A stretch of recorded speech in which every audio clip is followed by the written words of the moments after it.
The Trail of Egypt. They came down. Some through this way. A majority of them down this way.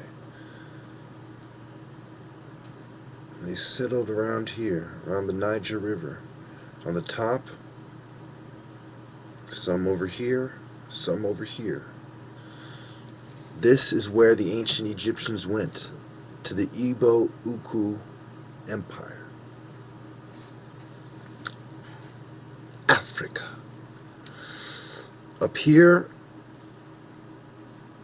you would have the Libyan desert, which they would have avoided and went through a different desert, down through Sudan or down all the way to Ethiopia, and then would have crossed. You see what I mean? That's why you have Ethiopians somewhere over here in East Africa, Northeast Africa.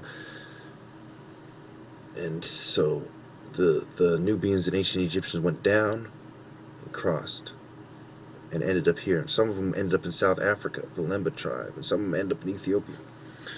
So the Igbos are more significant than the Ethiopians as far as being close to God and the image of God. And I'll tell you why. The difference between Igbos and Ethiopians is the Ethiopians were mixed with Arabs and other races. They're basically almost the same people.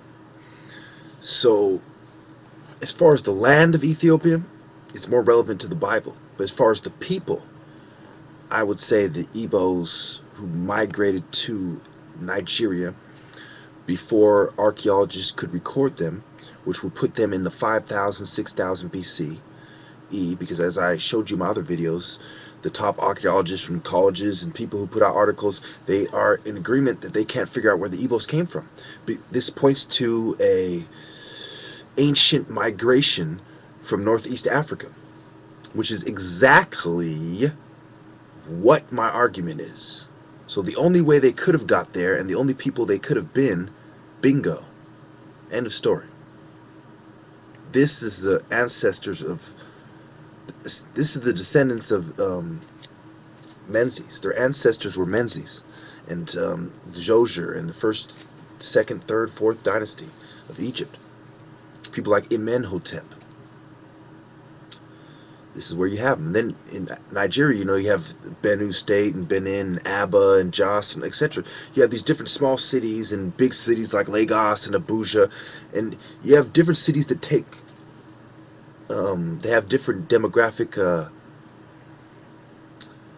populations, demographics. Now, once you understand that the irrefutable privileges of being the descendant of the ancient Egyptians should be given to the descendants of the ancient Egyptians. And to say that the Igbos are not the descendants of the ancient Egyptians is inadequate.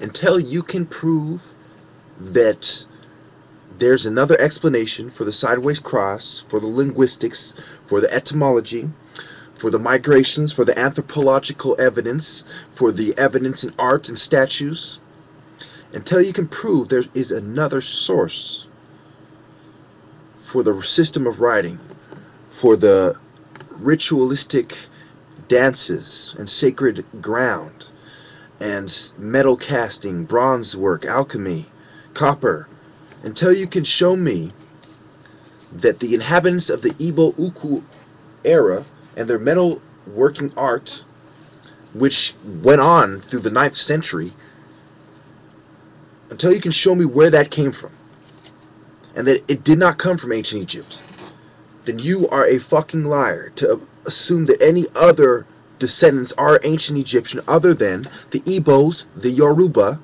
and the southern Niger, the people who live in Niger on the southern region. And perhaps some people of Cameroon, Ethiopia, and the Lemba tribe. Until you can show me evidence that that is not the case,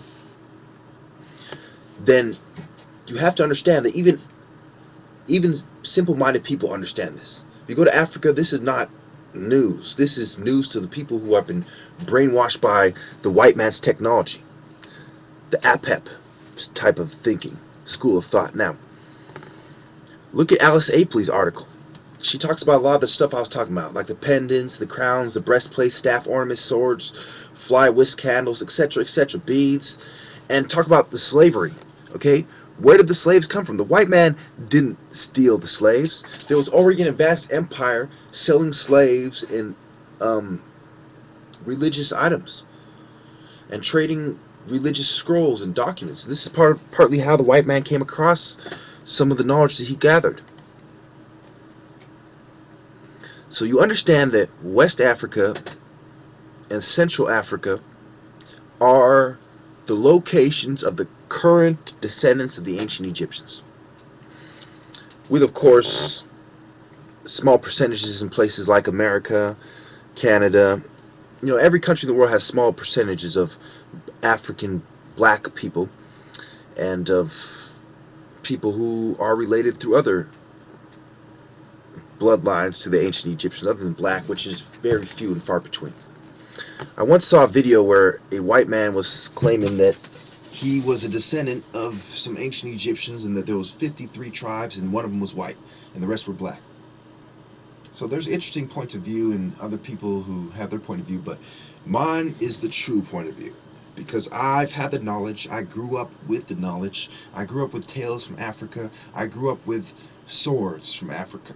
I understand the African culture, the African way, the white man's way, the white man's school system, the African school system, the white man's writing system, the African's writing system. I understand ancient Greek and how it differs from Latin, which most of our languages are derived from, like French, English, Spanish.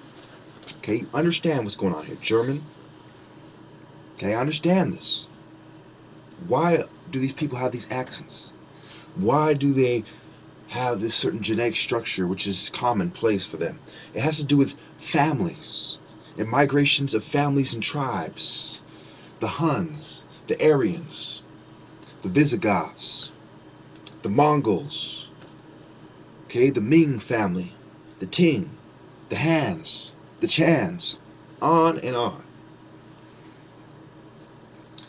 And you have great voyages that were undertaken by Asian dynasties where they visited West Africa, and so on and so forth. Understand that Igbo is central to ancient Egypt, in that to allow the Igbos and the South Sudanese who made their own country, New Sudan, to allow the people in Darfur to be slaughtered is like allowing the devil to kill the children of Heru. It's allowing Apep, Set, Tot to kill the children of Heru.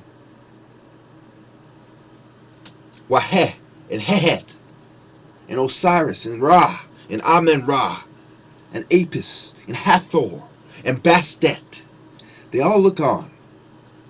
Herket, Sarket, on and on. Nuts, Jeb, Shu. Understand what is going on. Who is looking on? There's one creator God.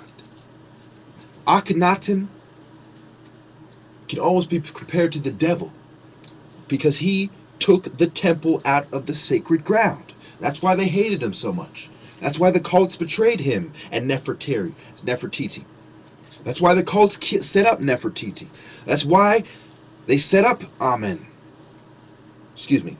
They set up Akhenaten to die. Understand this. That's why Ramses the Great was known as Ramses the Great, inspired by the Spirit of God. So was Menzies. God allowed early African civilizations. It was when the white man and the other people started entering the picture that God said, no, we're not going to let you scum build your tower. No, we're not going to let you Roman filth have your way. No, we're not going to let you Greeks corrupt the ancient Greek and African way. No, no, no. No Persia. No. No Assyria. Bad Babylon. Bad. And when the whites start coming into Egypt, bad Egypt, you turn to dust, you turn to sand.